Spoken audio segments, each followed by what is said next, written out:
Hello there. My name's Andrew, and I am doing a podcast for the Developing Your Eye assignment for compositing. And for the trailer that I chose the Avengers trailer by Marvel. And yeah, let's kind of like look at this trailer. I think this trailer is really cool because it kind of used some of the aspects we even used in class this month. So here's the trailer. And I'll kind of pause it as we go. So like this shot kind of reminded me of our very first and second projects where we were tracking the city.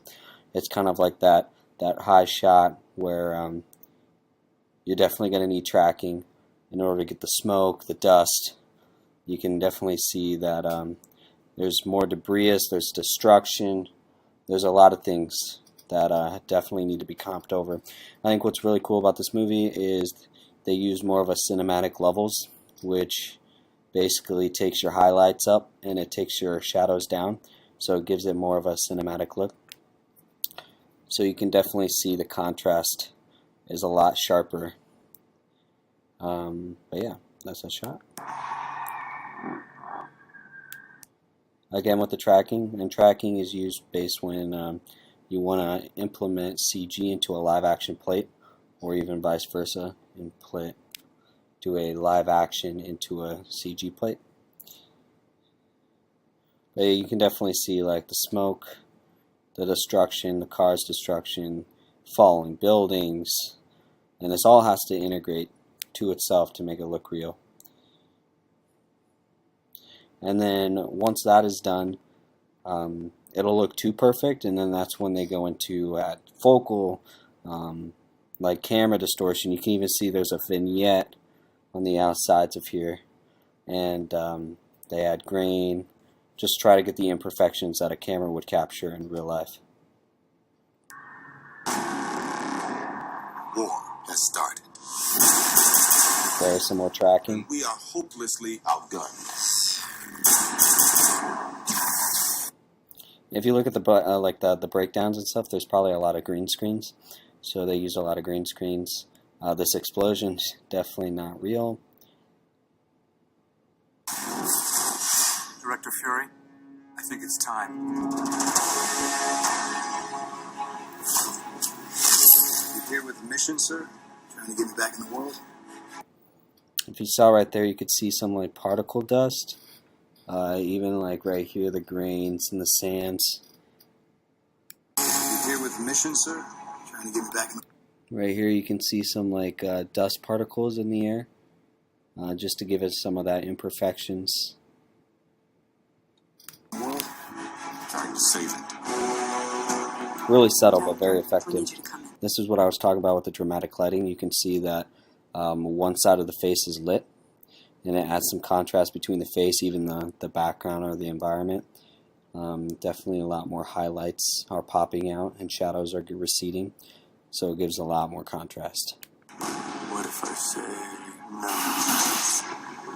I'll persuade you. What are you asking me to do? The effects there. In order to implement that, these lightning into a live action plate, it's definitely going to have a lot of tracking. And this kind of reminds me of the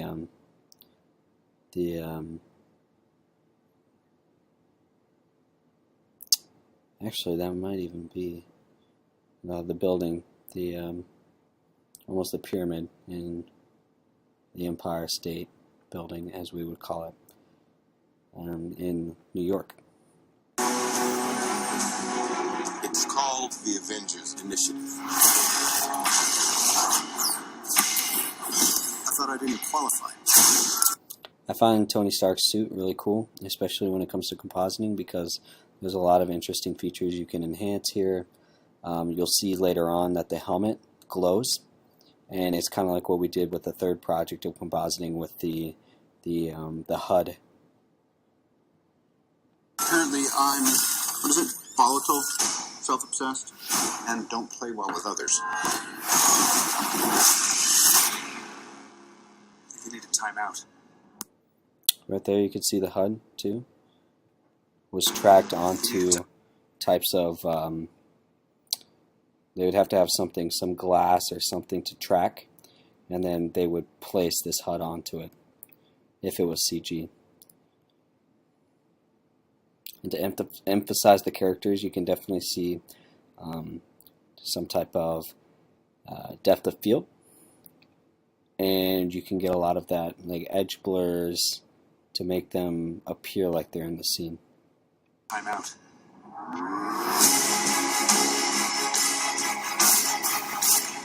How desperate are you? Did you call on such lost creatures to defend you? You have made me very desperate. We're not a team. Some more tracking. Time bomb. Like almost every single one of these shots has to be tracked. Tracking. You can see with this helmet there, with like all the dust and the scratches, kind of like what we did with the third project as well. I mean, I'm sure this could have came out of Maya or anything that they used, but to further enhance it, they can definitely color grade it, add more scratches if they need be.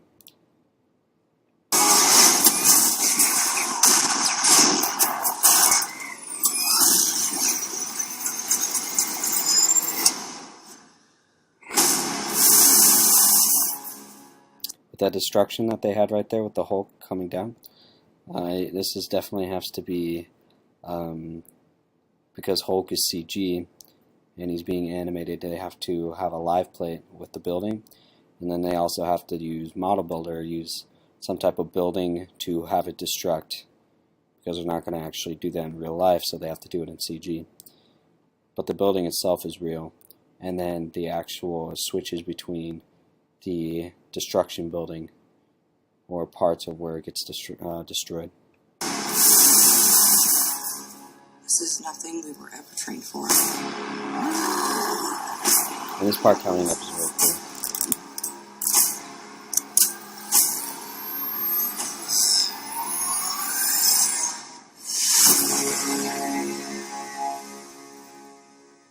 Guys, Right I'm here. bringing the party. So you can see like the HUD.